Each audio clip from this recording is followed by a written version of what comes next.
কাজটা তুমি মোটেও ঠিক করোনি। কোন কাজটা? তুমি মেঘলাকে কেন গুলি করিয়েছো? তুমি জানো আজকে শুধুমাত্র তোমার জন্য আমার আর অনেকের সংসারে আগুন লেগেছে। বৃষ্টি, তুমি এটা বিশ্বাস করো? আমি কেন মেঘলাকে গুলি করতে যাব? এখানে আমার স্বার্থটাই বাকি। তাহলে অনেক কি মিথ্যা কথা বলছে? ও নাকি তোমাকে হাতে নাতে ধরেছে? বৃষ্টি হাতে নাতে ধরেনি। আমি রাস্তায় দাঁড়িয়েছিলাম, তখন অনেকে এসে আমাকে থাপ্পড় মেরে বলে আমি নাকি গুলি করছি। এখন এসে তুমি বলছো। দেখো বৃষ্টি, তুমি এত বড় একটা প্রজেক্টের দায়িত্ব আমাকে দিয়েছো, তা ঠিক আছে, কিন্তু এভাবে মিথ্যা অপবাদ দিও না প্লিজ।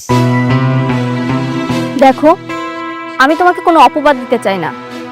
এই কথাটা যদি অনেক না বলতো তাহলে আমি কখনোই বিশ্বাস করতাম না। কাজটা তুমি ভালো করোনি। বৃষ্টি দাঁড়াও।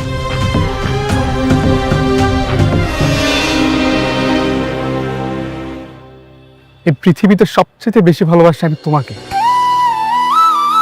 আমি আমার নিজেকে যতটা না গুরুত্ব দেই, তার চাইতে বেশি গুরুত্ব আমি তোমাকে দিই।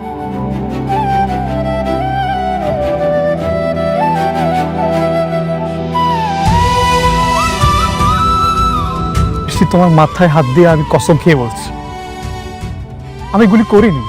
বিশ্বাস করো, যদি গুলি করতেই হতো আমি সেদিন অনেকে গুলি করে দিতাম, কিন্তু না, আমি তা করিনি, কারণ আমি তোমাকে ভালোবাসি। তোমার মধ্যে আমি আমার সুখ খুঁজে পাই। দেখো, তোমাকে পাবো না যেন সেই প্রথম দিনের মতো, আমি তোমাকে এখনো ভালোবাসি।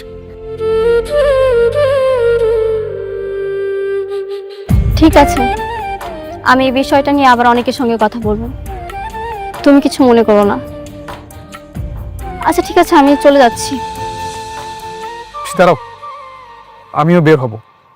ওমর জাফরের সঙ্গে একটা নতুন প্রজেক্টের ফ্লট দেখতে যেতে হবে। চল। ঠিক আছে, চল।